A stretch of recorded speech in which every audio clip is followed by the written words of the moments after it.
O Salmo 127, do versículo 1 ao 5, diz assim: Se o Senhor não edificar a casa, em vão trabalham os que a edificam. Se o Senhor não guardar a cidade, em vão vigia a sentinela. Inútil vos será levantar de madrugada, repousar à tarde, comer o pão de dores, pois assim dá ele aos seus amados o sono. Eis que os filhos são herança do Senhor, e o fruto do ventre o seu galardão. Como flechas na mão de um homem poderoso, assim são os filhos da mocidade. Bem-aventurado o homem que enche deles a sua aljava. Não serão confundidos, mas falarão com seus inimigos à porta. Em vão trabalham os que edificam, em vão vigia o sentinela. A palavra vão, ela significa algo vazio, algo oco, algo sem valor.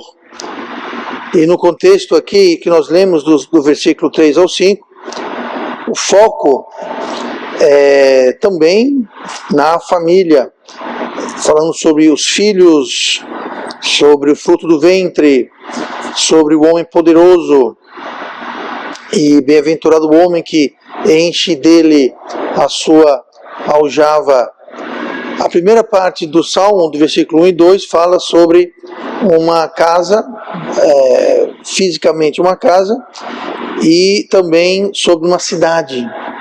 Então está falando desde o ser humano corporativamente numa cidade composta de casas, edifícios, sendo atacadas por inimigos, como também a nível pessoal. Mas esses princípios que focam na família, focam numa cidade, também servem para qualquer esfera da vida. Não apenas essas áreas explicitamente aqui mencionadas. Muitas vezes o ponto-chave do Salmo 127, ele se perde um pouco, ele é mal entendido.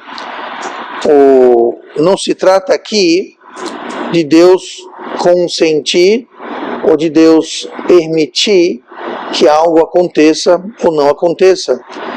Na realidade, o Salmo 127 está falando sobre a absoluta necessidade da ação de Deus e o envolvimento de Deus em tudo aquilo que nós fazemos, seja a nível familiar, seja a nível de uma igreja, seja a nível de uma nação até, inclusive. Então, esse é o tema central, é ter Deus como o alicerce e a coluna de tudo o que é feito no meio humano. Então, hoje, eu quero trazer uma mensagem tirada do versículo 1, não viva em vão, não viva em vão. Eu acho que eu já falei isso algumas vezes, mas eu lembro uma mensagem que o meu pastor na época pregou, o pastor David Salt. Eu não lembro o texto, eu não lembro o tema, eu não lembro de nada da mensagem. Eu só lembro uma frase que ele disse, que ele falou que você não vai querer um dia, lá na frente da sua vida, olhar para trás e não gostar do que você deixou. Não gostar de ter levado uma vida sem propósito, sem direção, sem ter algo de você poder se orgulhar perante Deus. Se orgulhar, claro, no bom sentido, não no sentido de soberba, no sentido negativo. Mas é isso que estamos falando. Nós não queremos, nós não devemos viver uma vida em vão. Uma vida que simplesmente a gente acorda, vai dormir, a gente trabalha, a gente ganha dinheiro, paga contas e repete. E isso não é vida, isso é existência. Jesus falou que ele veio para que tenhamos vida com abundância, uma vida com propósito, uma vida com objetivos, deixar um rastro, uma trilha, um legado atrás de nós. E uma vida em vão é o oposto disso. É uma vida que é vazia, é oca, ela não tem nada do que se orgulhar deixando atrás. Então hoje eu quero ver aqui algumas áreas em que nós não devemos viver em vão. A primeira delas, eu vou pedir que nós vamos lá para Gênesis 8, Gênesis capítulo 8, não, perdão, Gênesis capítulo 1, Gênesis capítulo 11, tá? Não é o 8, não é o 1, é o 11, tá certo? Então, Gênesis 11, e eu vou ler aqui do versículo 3 ao 6, está falando aqui, enquanto vocês estão abrindo suas Bíblias para Gênesis 11, que está tratando sobre a cidade de Babel e a famosa Torre de Babel, que sabemos quando os homens se reuniram, quiseram então fazer algo que alcançasse a Deus, alcançasse o céu. Em outras palavras, estavam fazendo algo excluindo totalmente Deus, querendo fazer a obra deles sem Deus. E Deus então viu do alto e desceu, interferiu e confundiu. Um exemplo de um trabalho em vão. Então a primeira coisa que eu quero falar hoje na nossa vida é que nós não devemos edificar em vão. Diz assim o versículo 3: E disseram uns aos outros: Eia, façamos tijolos e queimemo-los bem. E foi-lhes o tijolo por pedra e o betume por cal. Note o que é interessante. Foi-lhes o tijolo por pedra. Diga uma coisa, quem é que faz a pedra? Quem disse Deus acertou, Deus faz a pedra. Quem é que faz os tijolos? Está dizendo aqui que eles fizeram tijolos, façamos tijolos. Era uma torre que eles não queriam nem usar a matéria-prima que Deus havia fornecido, as pedras, que era tipicamente que era usada na construção de muros, edificações e assim por diante. Então, até isso eles rejeitavam. E diz aqui, ó, e foi-lhes o tijolo por pedra, ou seja, eles deveriam estar usando o quê? Pedra. E francamente, você tem uma edificação de pedra, ela é muito mais firme do que tijolos. Tá? Mas enfim, continuando aqui no versículo 44. E disseram: Eia, edifiquemos nós uma cidade e uma torre, cujo cume toque nos céus, e façamos-nos um nome. Eles queriam fazer para eles um nome, eles queriam ter renome, eles queriam edificar uma torre, eles queriam edificar uma cidade, mas o que eles queriam mesmo é edificar um nome, eles queriam ter renome, eles queriam deixar um legado, eles queriam deixar um rastro, uma trilha. E continua, cujo cume toque nos céus, e façamos um nome, para que não sejamos espalhados sobre a face de toda a terra. É irônico, nós sabemos o resultado, que eles foram justamente espalhados pela face de toda a terra, mas é o que eles não queriam.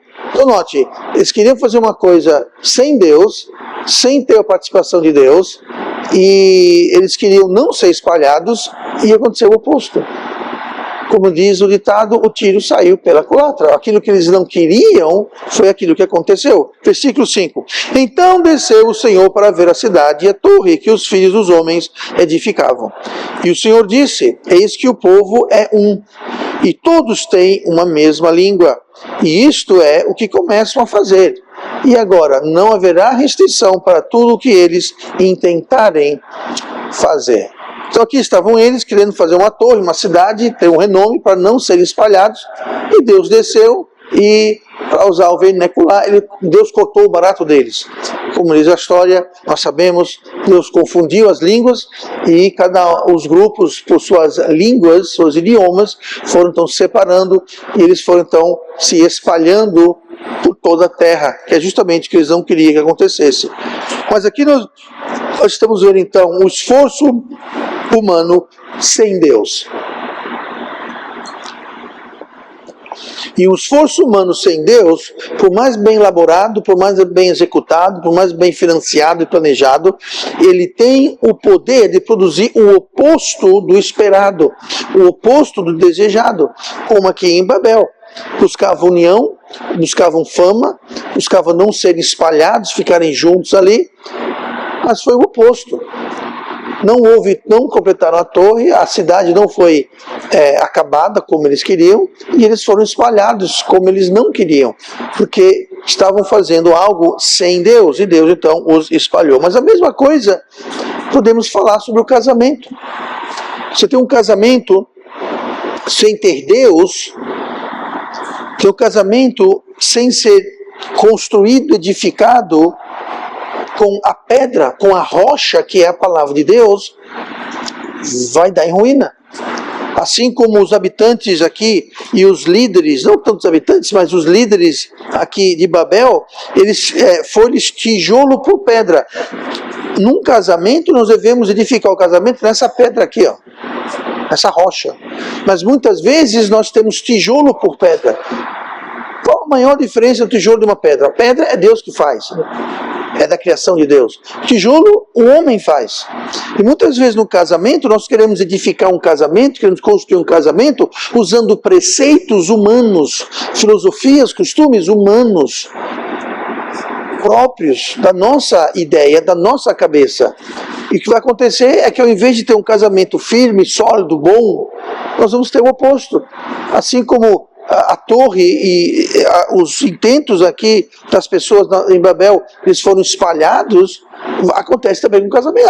Casamentos são destruídos. A mesma coisa com uma família. Você tem uma família, você deve edificar aquela família dentro dos preceitos de Deus, dos ensinamentos de Deus. Que preceitos? Mais uma vez, em cima da rocha, que é a palavra de Deus. E quando nós fazemos isso, haverá aquela harmonia entre os integrantes da família, onde haverá o esposo, onde haverá a esposa e os filhos, onde o esposo ama a esposa, onde a esposa é submissa ao marido, onde as crianças estão na sujeição do Senhor. E onde é que a criança aprende a ser sujeita e aprende as doutrinas de Deus?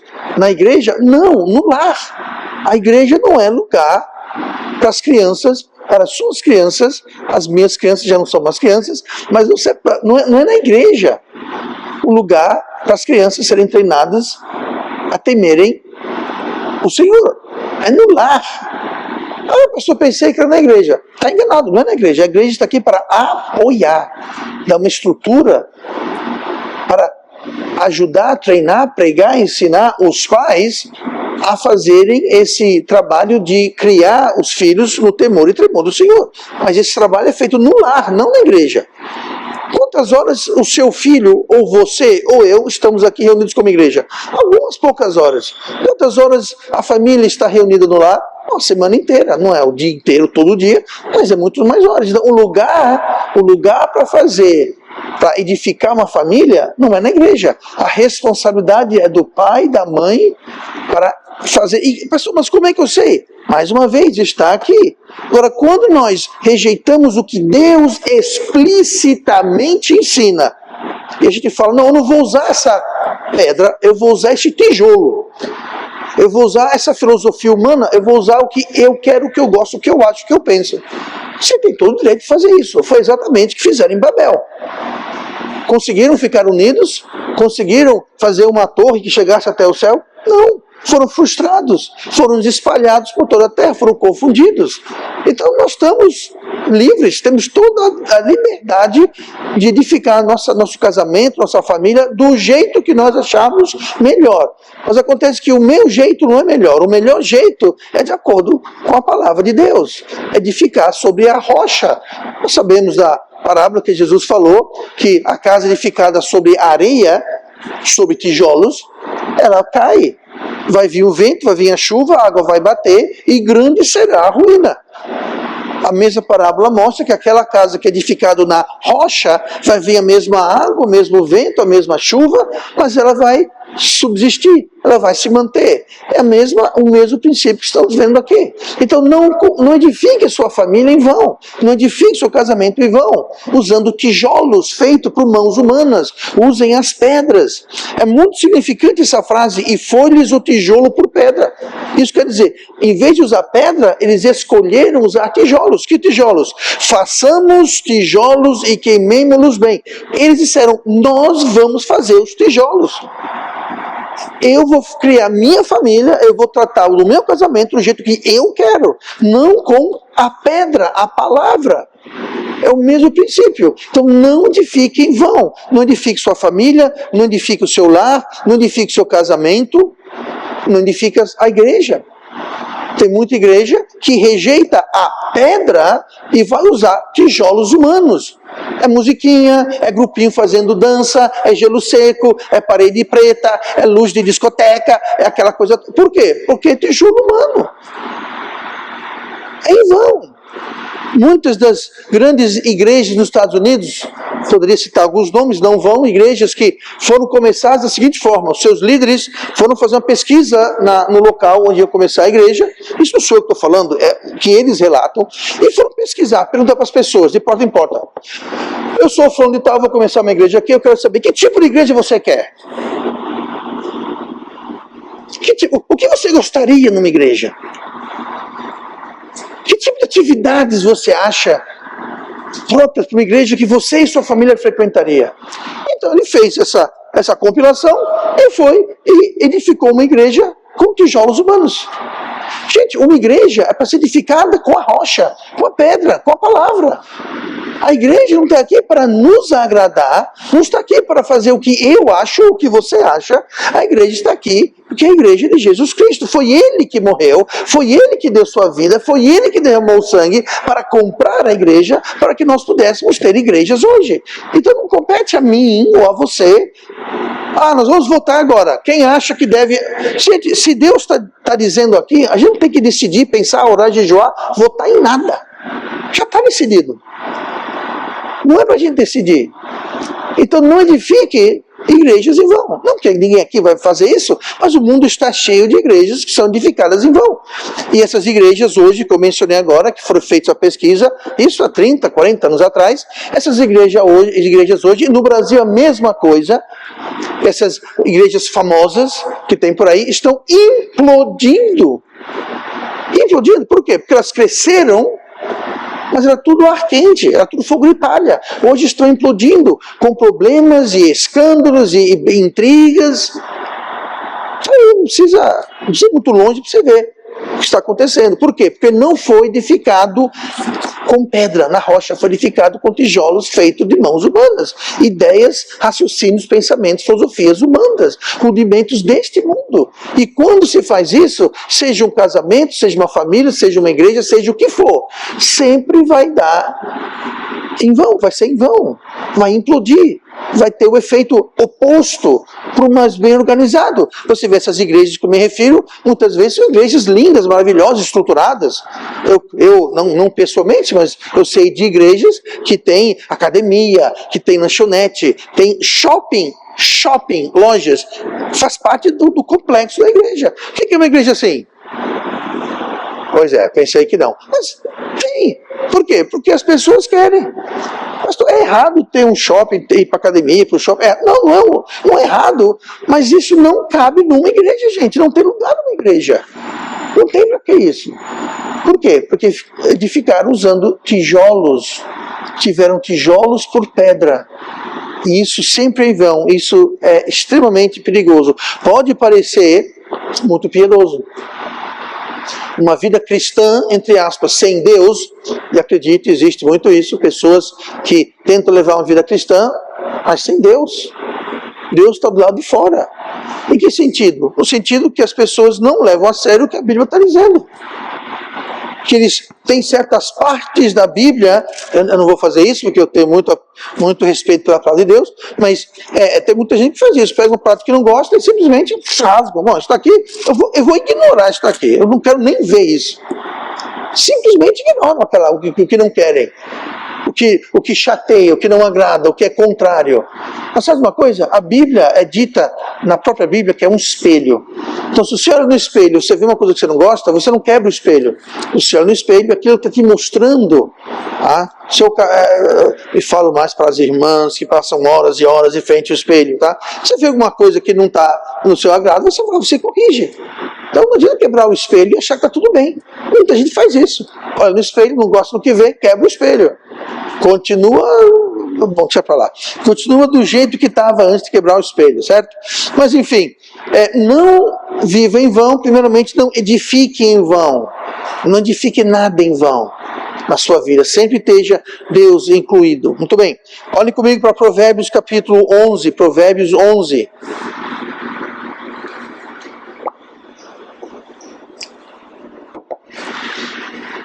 Atacado pela água.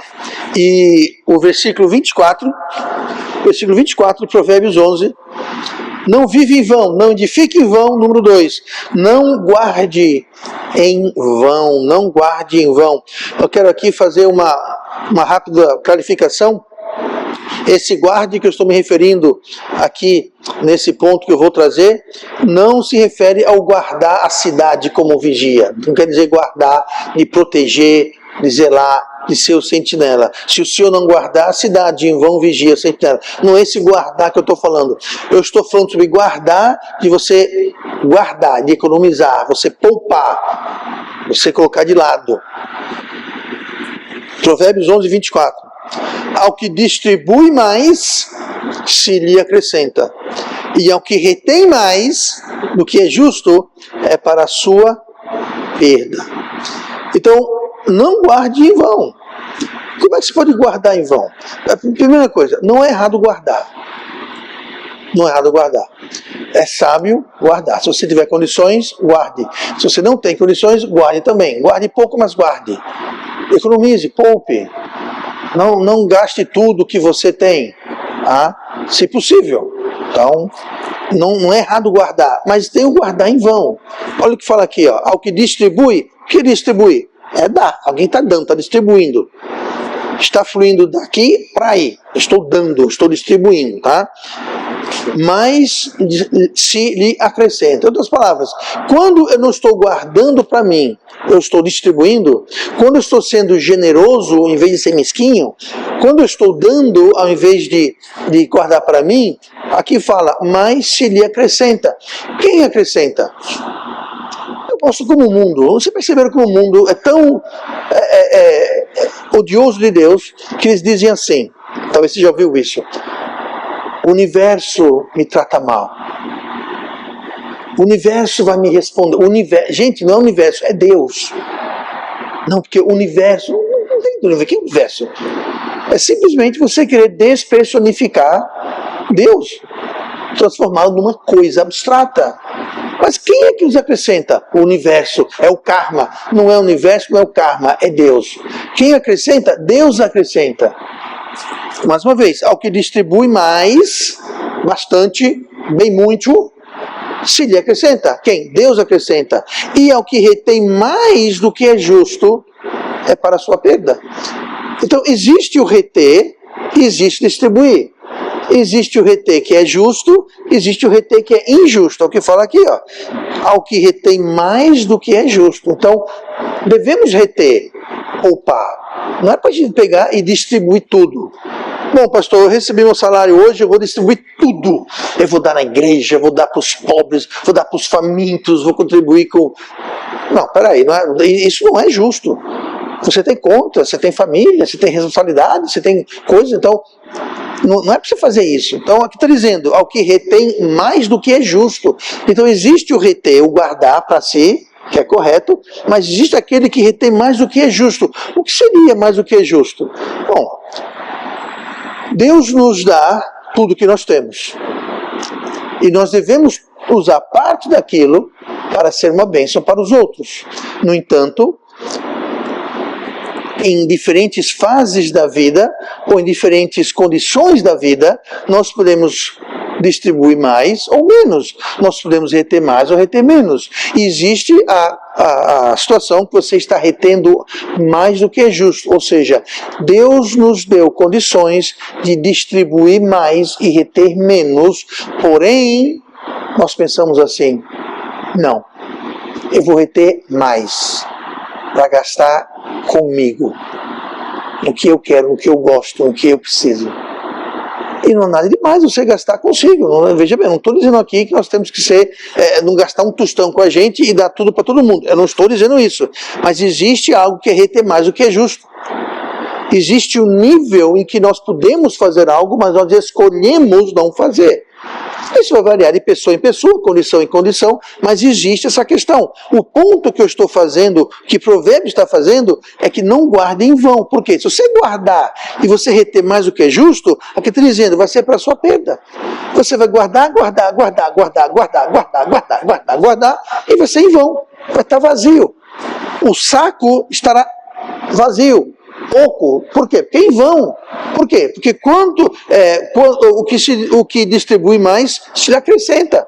Aquele que retém mais do que é justo é para a sua perda, é para o seu prejuízo. Então, por mais que você junte, que você guarde injustamente, vai ser para a sua perda. Aquele dinheiro aquilo vai escorrer. Eu falei dinheiro agora, mas não só se fala sobre dinheiro. Isso aqui, quando a Bíblia fala em distribuir, não é só dinheiro. São os 3 T's. Tempo, tesouro e talento. Nós temos tesouro, todo mundo tem tesouro, dinheiro. Mas tem nosso tempo também. Nós não devemos gastar todo o nosso tempo para mim. Não, porque eu preciso fazer isso, porque eu preciso fazer aquilo, porque eu...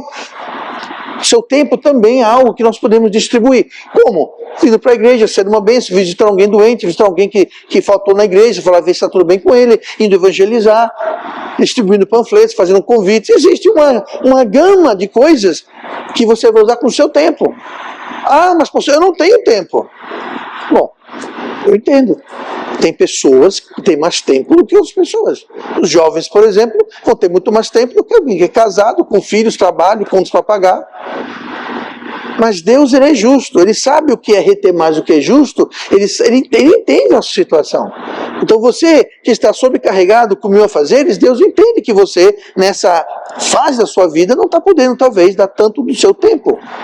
Você tem criança, você tem afazeres, você tem sexualidade, etc e tal. Mas existe o reter mais do que é justo. Eu costumo dizer assim, se você não tem tempo para evangelizar, não, pastor, eu não tenho tempo, muito ocupado, muita coisa para fazer, não tem tempo. Faz o seguinte, vá uma vez por ano, escolha uma data, escolha o sábado, no meio de junho, pronto, no meio do ano. Dia 15 de junho, é um sábado, pronto. Eu vou uma vez por ano, eu vou evangelizar. Mas, pastor, uma vez por ano? Isso é ridículo. Eu sei. E quando você nem isso vai? O que vem depois de ridículo? Triste. Triste. Isso é reter mais do que é justo, reter no seu tempo mais do que é justo. Gente, se você não tem um sábado à tarde por ano, eu acho que tá complicada a coisa. Acha pouco? Então vá 2. Ainda é pouco. Ótimo, vá 3, vá 4. Vá uma semana sim, uma semana não. Vá uma vez por mês, mas vá. Ah, pastor, leia a Bíblia. Gente, se você parasse meia hora por dia, leia a Bíblia, você lê ela de Apocalipse a Gênesis completamente, em menos de um ano. Ah, que eu não tenho tempo, pastor. Então, não tem 30 minutos? Não, dê 15. Ah, não tem. Dê 1 minuto por dia, 30 segundos. Abra a Bíblia e leia um versículo por dia. Não, pastor, eu não tenho tempo nem para isso. Ah, então... Acha pouco? Acho. Então dê 1 minuto, dê 2, dê 5, mas dê alguma coisa. Não retenha mais do que é justo. Por quê? Vai ser para sua perda. E a ironia é essa. Pastor, eu não posso fazer isso, eu não posso fazer aquilo, eu não posso orar, eu não posso ler a Bíblia, eu não posso evangelizar, eu não posso ir para todos os cultos, porque eu estou muito ocupado. Aqui fala o quê? Ao que distribui mais, lhe acrescenta. O quê? Tempo. E ao que retém mais tempo do que é justo, é para sua perda. Você vai reter esse tempo e você não vai ganhar mais tempo. Você vai continuar sem tempo de fazer as coisas. Por quê? Porque é para sua perda. Então não se aplica só a dinheiro, é a tempo, é talento. O que é talento? Talento é uma habilidade que você tem, talvez uma habilidade adquirida, talvez uma habilidade nata. Tá? Ser lindo e maravilhoso não é uma habilidade, tá bom? Eu estou embelezando a cidade. Isso não conta. E também não conta que a maioria de nós não somos tão lindos assim, fora eu, é claro. Mas enfim, então, alguma habilidade que você tenha, talvez é um dom espiritual que torna a coisa mais séria ainda. Deus lhe deu um dom espiritual. Se você é salvo, você tem um dom espiritual. E se você nem sabe qual é esse dom espiritual, para que Deus me deu um dom espiritual? A Bíblia fala lá em Efésios que é para a edificação da igreja, para que todos cresçam e venham à semelhança e imagem de Cristo. Então, se você tem um dom espiritual, mas você não está exercendo esse dom, você vai prestar contas daquilo e você está retendo mais do que é justo. Talvez não é um dom espiritual, talvez uma habilidade natural que você tenha. Eu vou dar um exemplo aqui. A minha filha Michele, por incrível que pareça, ela não tem um dom natural para a música. Apesar que ela toca muito bem, compõe muito bem, faz arranjos, mas não é algo natural para ela. A minha outra filha, Gabriela, no entanto, ela tem um dom natural. Mas a Michele, por não ter essa aptidão natural, se esforçou muito mais do que a Gabriela, e hoje a Michele é uma música muito mais habilidosa do que a Gabriela. Mas por quê? Porque ela desenvolveu essa habilidade, ela exerceu essa habilidade, ela não reteve, ela usou. Qual a habilidade que você tem? Se você é salvo, você tem um dom espiritual. O que você sabe fazer para a obra de Cristo e para ajudar os outros? Podemos fazer algo, seja lá o que for. Mas quando nós estamos retendo mais do que é justo, é para a nossa perda, para o nosso tempo, para o nosso tesouro, para o nosso talento. E nós não devemos jamais fazer assim. Então, existe uma forma justa e uma forma injusta. Tá? Seria injusto você passar o seu tempo todo usando suas habilidades para ajudar os outros e negligenciar sua família. Está errado. Está erradíssimo. Porque a prioridade de nós é a nossa família primeiro. Mas não devemos só, se não for minha família, se dane. Não deve ser assim. Isso é reter mais do que justo. Então devemos primeiro cuidar dos de nossa casa, claro, mas também deixar um pouco de tempo, de talento, de tesouro para ajudar as outras pessoas na igreja e ao nosso redor também. Tá? Nem que seja ajudar em coisas que não sejam consideradas de igreja. Tá? Mas ajudar pessoas de um modo geral. Então, nós devemos ter muito cuidado para não guardar, não reter em vão, porque isso é para perda, na realidade. É para perda. A lógica espiritual é quem distribui recebe mais. Quem retém excessivamente sofre prejuízo. Que é a definição de guardar em vão. Você guarda e é em vão. A sacola que você tanto enche, guarda seu tempo, seu talento, é em vão. É em vão. Então não devemos jamais fazer isso. Então, não guarde em vão. Isso é claro também, vou falar rapidamente, porque está no tema, sobre dízimos, ofertas e generosidade. Isso faz parte da nossa mordomia daquilo que Deus nos dá. Eu costumo dizer o seguinte, o dízimo quem decide é Deus. Como assim? É o que Ele lhe dá. O que Ele lhe proporciona, o dízimo, uma 10ª parte, pertence a Ele. Então, se você dizima R$1.000 por mês, é porque Deus lhe proporcionou R$10.000 por mês. Oba! Se você dizima R$1 por mês, é porque Deus lhe proporcionou bem menos, tá? Proporcionou você R$100? Não, R$10. R$1 é R$10. Se você está dizimando R$1, tá ruim a coisa, R$10 por mês, mal dá para comprar uma acarajé. Tá R$8 uma acarajé, que absurdo, mas, pois é. Então, quem decide o dízimo é Deus. A oferta quem decide somos nós. Eu decido a oferta. Pode ser R$1, é uma oferta. Pode ser R$1.000, é uma oferta. Eu decido, eu determino. E tem também a nossa generosidade, que nós podemos também fazer além disso. Bom, deixa eu ver aqui, o dízimo, deixa eu pegar uma calculadora aqui. Vou fazer uma planilha do Excel.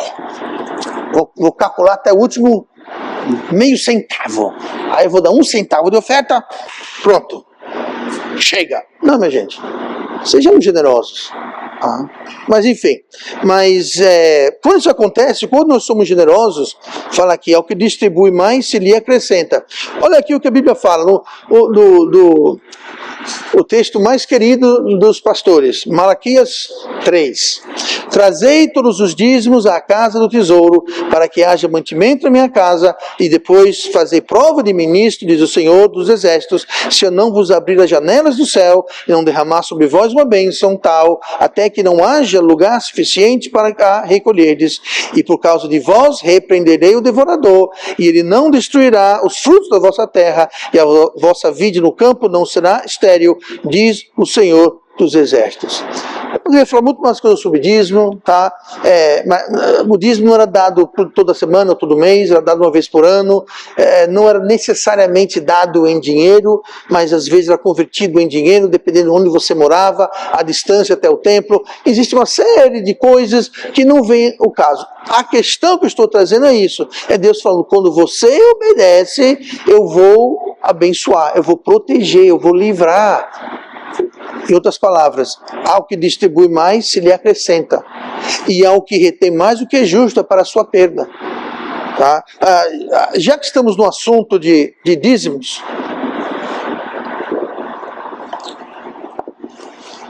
existe uma escola de pensamento que fala que o dízimo não é para hoje. O dízimo é da lei, do judeu, Antigo Testamento, nada a ver com o crente de hoje. Ok. Então me explique, como é que em Gênesis 14, bem antes da lei, bem antes de Moisés, Abraão, veja bem, Abraão, Isaac e Jacó foi para o Egito, passaram um tempão lá, surgiu então, levantou-se Moisés, tá? Moisés fugiu, ficou no Egito 40 anos, fugiu no deserto 40 anos, depois voltou para o Egito, liberou o povo 40 anos no deserto, e nesse tempo foi que foi dado a lei. Então veja bem, aqui está Abraão dando a lei. Aí lá atrás, séculos antes, temos Abraão em Gênesis 11. E Melquisedeque, rei de Salém, trouxe pão e vinho, e era este sacerdote do Deus Altíssimo. E abençoou e disse, bendito seja Abraão, pelo Deus Altíssimo, o possuidor dos céus e da terra. E bendito seja o Deus Altíssimo, que entregou os teus inimigos nas tuas mãos. E Abraão deu-lhe o dízimo de tudo. Diga uma coisa, a quem Abraão estava dizimando? Sabe quem era Melquisedeque? Era Jesus. Melquisedeque, rei de Salém. O que quer dizer Salém em hebraico? Paz. Ele era o rei da paz, também era chamado de príncipe da paz. Melquisedeque, ele trouxe pão e vinho. Pão e vinho. Onde eu já vi isso antes? Pão e vinho. Jesus, pão e vinho. Aí continua. Este era sacerdote do Deus Altíssimo. O que é um sacerdote? Sacerdote é o intermediário. Nós somos sacerdotes, nós ficamos entre os pecadores e Cristo, e cabe a nós levar Cristo aos pecadores e os pecadores a Cristo. Nós somos sacerdote. Cristo é o sumo sacerdote. E aqui fala que o rei de Salém era o sacerdote do Deus Altíssimo. Deus Pai. Quem é o sacerdote? Quem é o intermediário do Pai com a humanidade? Jesus. Nós o chamamos de sumo sacerdote. Tá? Então, esse Melquisedeque era Cristo. Lê lá em Hebreus, fala a mesma coisa, se referindo a Melquisedeque como sendo Cristo. Então, Melquisedeque era Cristo. Abraão pagou dízimo, deu o dízimo a Cristo no Velho Testamento, bem antes da lei. Então, alguém fala, não, porque o dízimo é da lei, é só para o judeu? Então, me explique isso, por favor. Não precisa explicar, não, mas enfim. Então, o dízimo é para hoje. O dízimo faz parte justamente do reter mais do que é justo. Porque a pessoa fala, não, o dízimo é do Velho Testamento, então eu não vou dar nada, não vou contribuir com nada, não vou dar oferta, não vou dar dízimo, não vou dar nada, porque isso é do povo judeu, isso é do Velho Testamento, isso é da lei. Tá, tudo bem, mas tudo isso para quê? Para você não dar nada? Para você reter mais do que é justo? É esse o motivo desse marabalismo bíblico, teológico? É para justificar a pessoa não querer contribuir com nada, reter mais do que é justo? Deus não está pedindo, como algumas igrejas pedem, para demonstrar a sua fé, dando tudo que você tem, dê sua casa, seu carro, seu salário, seu fundo de garantia, dê tudo que você possui no mundo. Deus não pede isso, por quê? Porque tem o reter mais do que é justo e o reter o que é justo. Se você tem contas para pagar, aquele dinheiro não é seu, já tem dono. Você tem contas para pagar. E você reter esse dinheiro, você dá, não é seu para dar, porque pertence já à escola dos meninos, à conta de luz, de gás, aluguel, enfim, você tem contas que você tem que pagar. Tá? Então, existe o reter mais do que é justo e existe você distribuir. E quando nós distribuímos corretamente e justamente, o que vai acontecer é que mais será nos acrescentado quando é feito com justiça. Então Deus guarda. Só para encerrar esse penúltimo ponto aqui, Deus guarda, lá no versículo 5 do Salmo 127, bem-aventurado o homem que enche deles a sua aljava. Não serão confundidos, mas falarão com os seus inimigos à porta. Quer dizer isso, eles falarão com os inimigos na porta, ou seja, eles não vão estar dentro, eles vão estar fora. Os inimigos não vão entrar. Você vai estar protegido dos seus inimigos. Eles estarão à porta, do lado de fora, não dentro. Tá?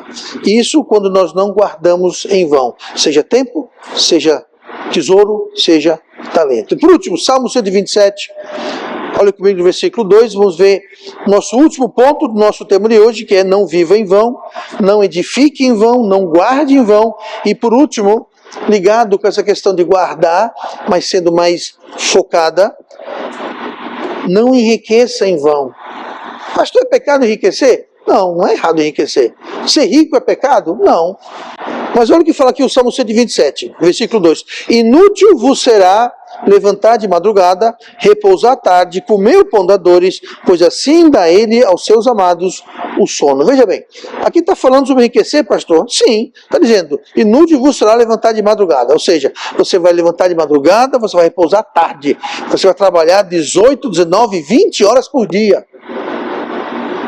Vai trabalhar igual um cavalo. Acordar de madrugada, dormir tarde. Mas não é só isso. Comer o pão de dores. Aquele pão suado, você vai até economizar na feira. E às vezes é necessário economizar na feira, mas estou dizendo. A pessoa que vai fazer tudo, vai economizar tudo. A família não pode ter nada, não pode ter uma mordomiazinha, não pode ter nada. Por quê? Tem que economizar. Aí, posso comprar um chinelo novo que o meu já está com um buraco. Não, menino, para quê? Está novo. Oxe, está novo, só porque tem um buraco. Está novinho, novinho, novinho. Aí, para pôr a camisa, a minha está rasgada. Que rasgada? Bota aí uma costura aí e toca para frente. Hoje tem mais 2 anos a camisa aí. Ninguém pode ter uma mordomia. Pai, pode comprar um flau. Flau? Que luxo! Que desperdício! Um flau! Tá quanto um flau? Alguém sabe quanto está custando um flau hoje em dia? R$3, pronto, tá caro demais, nada de flau, corta flau. Gente, você está entendendo? Não pode comprar um flau, não pode comprar uma pipoca, não pode comprar nada. Por quê? Não, tem que juntar, tem que enriquecer, tem que comprar Bitcoin, tem que comprar... Gente, calma, não adianta você acordar de madrugada, trabalhar até 3 da manhã, comer o pão de dores, economizar, todo mundo sacrificando, andando descalço, todo rasgado. Mulher, cabeleireiro? Que é isso? Que luxo é esse? Nada de cabeleireiro. Pois é, para quê? Eu entendo, a gente não deve gastar além do que a gente tem, eu entendo isso. Mas às vezes a gente está fazendo tudo isso porque a gente quer enriquecer, tem que juntar, tem que... Calma, tem que ter equilíbrio na vida. Tem que ter equilíbrio. Mas tantas pessoas desperdiçam suas energias, sua saúde, seu tempo, sua família. Sacrifica a família. Sacrifica a sua saúde. Tá? Você acordar 3 da manhã, trabalhar até as meia-noite, não é muito bom para a saúde não, isso daí não. Não é bom. Comer o pão de dores, não poder investir numa alimentação mais saudável? Não pode, porque está caro, tem que economizar, juntar dinheiro. Não, isso é um culto ao dinheiro. Você está servindo ao dinheiro e não o dinheiro servindo a você. Então, para enriquecer, acumular bens, acumular brinquedos, experiências, o que seja, as pessoas sacrificam tudo para quê? Para querer enriquecer. Como disse, experiências, né? Tem gente que a gente não vai comer hoje para poder viajar amanhã. Não, tudo bem, é bom viajar, eu entendo, mas não precisa também deixar de comer hoje, entendeu? Então, tem que ter equilíbrio. Então, não enriqueça em vão. O triste, e olhando aqui para o versículo 2 do Salmo 127, voltando ao contexto do versículo, ele termina assim: pois assim dá ele, quem dá? Deus, assim dá ele aos seus amados o quê? O sono. O que quer dizer isso? Ele dá paz. Diga uma coisa, quando você está aperreado com alguma coisa, você consegue dormir? Não. Pode ser uma prova, pode ser uma dívida, pode ser um problema, uma briga, uma desavença. Você não tem paz, você não consegue dormir. Você perde o sono. Então, muitas pessoas buscam riqueza, em alguma forma, achando que na riqueza vai encontrar paz. E não encontram paz. Porque quem dá paz, quem dá o sono, é Deus. A quem? A seus amados.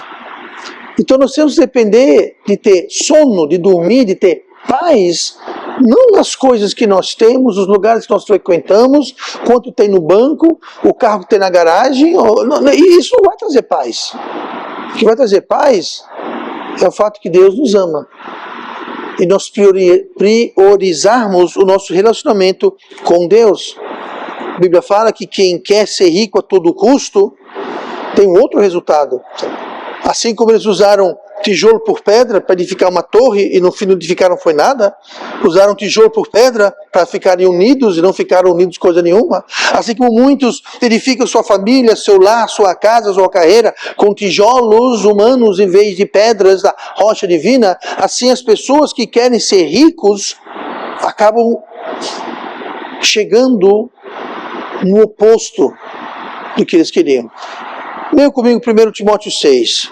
1 Timóteo 6, versículo 9 diz assim: mas os que querem ser ricos, veja bem, eles querem. Os que querem ser ricos caem em tentação. Se você quer ser rico, aí você fala, pastor, mas o que é ser rico? É ser um Elon Musk com seus bilhões e bilhões? Não. Não, isso sabe, riqueza é relativo. Existem lugares no mundo que as pessoas olham para cada um de nós aqui e vê cada um de nós aqui como sendo ricos, muito mais além do que eles jamais um dia serão. Pois é, que eu saiba, não tem ninguém aqui que é bilionário, tá? Se você é bilionário, escondido, vem falar comigo depois do culto, vamos puxar as contas aí para ver que história é essa, mas eu estou brincando, mas então riqueza, não pense, não, pastor, não, eu não quero bilhões, eu só quero alguns milhões. Não interessa se você quer bilhões, milhões ou centenas de reais, não interessa. Se você quer ser rico de alguma forma, tá? Se essa é a sua prioridade, aqui o problema não é riqueza, é a prioridade. Os que querem ser ricos, está dizendo aqui, caem em tentação e em laço e em muitas concupiscências loucas e nocivas que submergem os homens na perdição e ruína. Perdição está falando a dano, prejuízo espiritual. Pode até ser de perdição de não ser salvo. Pode ser alguém salvo que vai ter um prejuízo espiritual. Então perdição aqui está falando sobre um prejuízo espiritual. Agora ruína está falando sobre prejuízo, sobre um dano físico e material. Ou seja, eles querem ser ricos, mas vão acabar na ruína. Não é irônico isso? Em Babel eles queriam edificar uma torre que fosse até o céu para ficarem unidos. Usaram tijolo por pedra, deu tudo para trás. Famílias de igrejas e casamentos edificados em tijolos e não na pedra. Ruína, mesma coisa aqui. Não enriquece em vão. Não quer dizer você querer enriquecer e acabar na ruína. E antes da ruína vem o quê? Tentação, laço, concupiscências loucas e nocivas. Ou seja, eles fazem qualquer loucura. Chega um ponto que a pessoa não enxerga, não pensa direito. Vale tudo. Custa o que custar. Se eu precisar roubar, mentir, trapacear, enrolar alguém, não interessa. Se eu tenho que subir em cima das pessoas e abaixar, arruinar, não interessa. Eu preciso ter a minha riqueza, custe o que custar. Morra quem morrer, dane-se quem danar, não interessa, eu vou quebrar a lei de Deus, a lei dos homens, não interessa, eu quero ser rico a qualquer custo. Esse que é o problema. Continua o versículo 10. Porque o amor ao dinheiro, e aí que está o X da questão. Não é o dinheiro, é o amor ao dinheiro. É a raiz de todos os males. Se você vê todos os males que existem na Terra, guerras, conflitos, qualquer problema na Terra, se você seguir o rastro, você vai chegar a um denominador comum. Sabe o que é? Dinheiro. Ou melhor ainda, o amor ao dinheiro. O amor ao dinheiro. Porque o dinheiro não satisfaz. O dinheiro enlouquece. Se você tem um relacionamento de amor com dinheiro, com riqueza, vou falar aqui, concupiscências loucas e nocivas, que submergem os homens na perdição e ruína. É o amor ao dinheiro. E nessa cobiça se desviaram da fé. Então veja bem, aqui está falando de pessoas salvas, que se desviaram da fé. Pelo quê? Por amor ao dinheiro.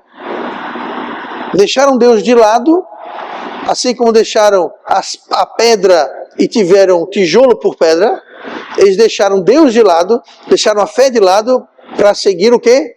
Dinheiro, riqueza. Então veja, quando nós vivemos em vão, nós vamos chegar no lugar oposto ao que nós queríamos. Ah, pastor, mas eu queria um casamento feliz, maravilhoso. E está horrível, pastor. O que foi que houve? Ele ficou em vão. Pastor, minhas finanças, eu fui tão cuidadoso, e eu economizei, eu poupei, e eu fui frugal com tudo, e foi em vão. Por quê? Reteve além do que é justo.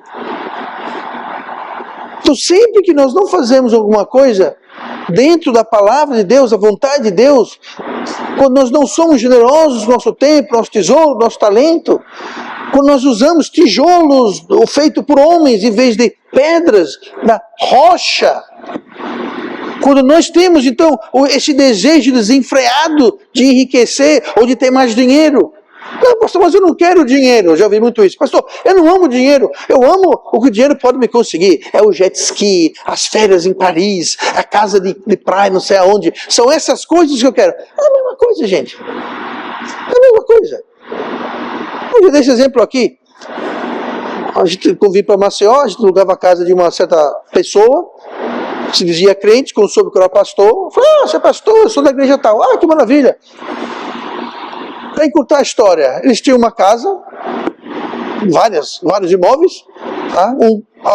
A gente alugava, eles tinham uma casa lá na Barra de São Miguel, algum lugar aí, casa de praia, na areia, por sinal, coisa linda. Aí eu falei, tá. E a igreja, como é que... Ah, não, ele não vai para a igreja. Por quê? Ah, porque todo final de semana a gente sai aqui sexta-feira à noite, só volta domingo de noitezinha. Ah, não vamos para a igreja? Não, a gente não tem tempo para a igreja, porque estamos na nossa casa de praia. Está entendendo? Riqueza. Riqueza não vai ser... Eu vou ler aqui, ó. Cai em tentação e em laço. Se você for rico, você vai ter tanto jet ski, lancha, casa de praia, helicóptero, avião. Você não vai ter tempo para Deus. Você não vai ter tempo para os outros. Você não vai ter tempo para a sua própria família. Daí, adiantou alguma coisa? Ruína. Laço. Tentação. Sabe o que é laço? Armadilha. A palavra laço quer dizer armadilha. Então, amor ao dinheiro, riqueza, quando você busca aquilo como sendo o principal. Eu conheço pessoalmente pessoas muito ricas.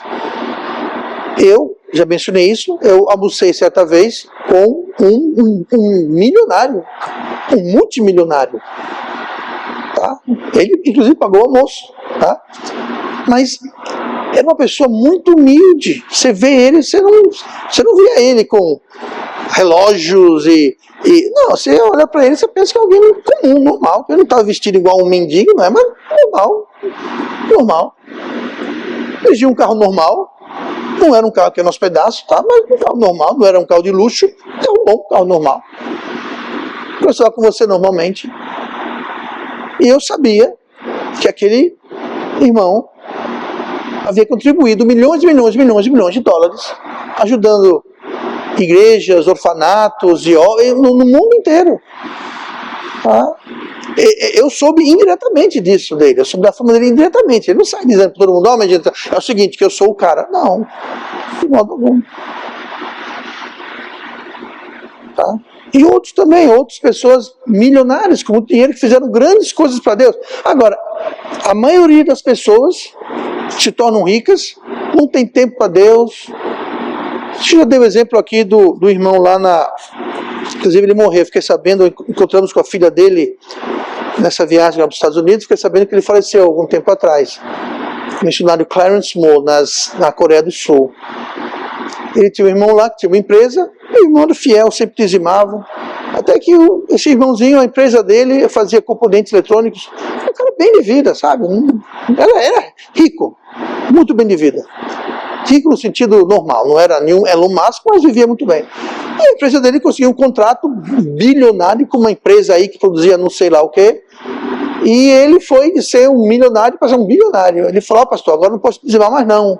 Por quê? Porque agora eu vou dizimar milhões, é muito para dizimar. Eu falei, não, ele falou o que eu disse, quem decide o dízimo é Deus.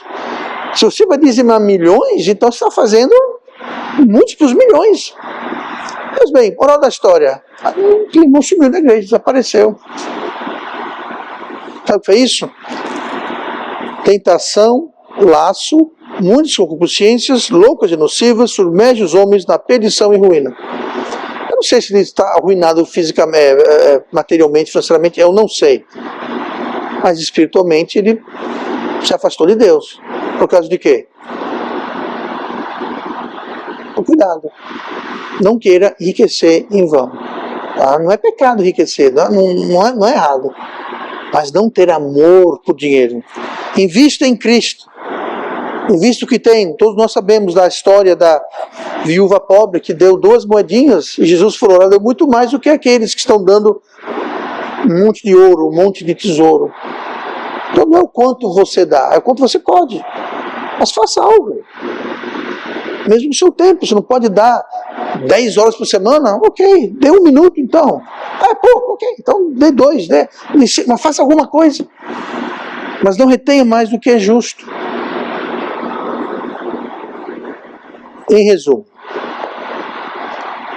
não confunda inércia com fé.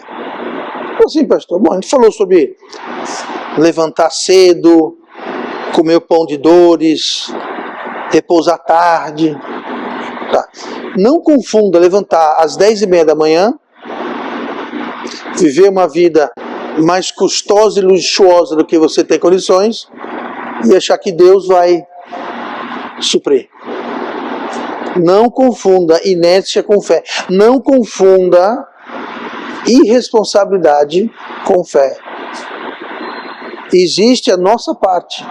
A fé ativa exige esforço alinhado com dependência em Deus. Fé não é ficar assim, ó. Deus dará. Deus suprirá. Como nós cantamos, Ebenezer. E eu aqui, deitado na rede, balançando para lá e para cá, só esperando a providência de Deus. Não, não é assim. Nós fazemos a nossa parte na dependência de Deus. Então não é que nós não devemos vigiar, mas como nós lemos, voltando ao texto, se o Senhor não edificar a casa, em vão trabalham os que edificam. Não é para edificar assim, ó, Senhor, a casa tem que ser edificada, vá logo que está ficando tarde. Não é assim. Nós temos que edificar, mas é em vão se não for em conjunto com o Senhor. Se o Senhor não guardar a cidade, em vão vigia o sentinela. Não é para o sentinela ir dormir, é para o sentinela vigiar. Mas dependendo em Deus. Então não é para a gente simplesmente ser irresponsável, displicente e ficar esperando que Deus vai suprir e fazer tudo. Não é assim que Deus trabalha. Tem a nossa parte e tem a parte dele. E Deus nunca faz aquilo que cabe, que compete a nós fazer. Então não edifique em vão, não guarde em vão, não enriqueça em vão. Nós façamos tudo na conformidade da palavra de Deus e na dependência, na contribuição e na bênção de Deus em nossas vidas.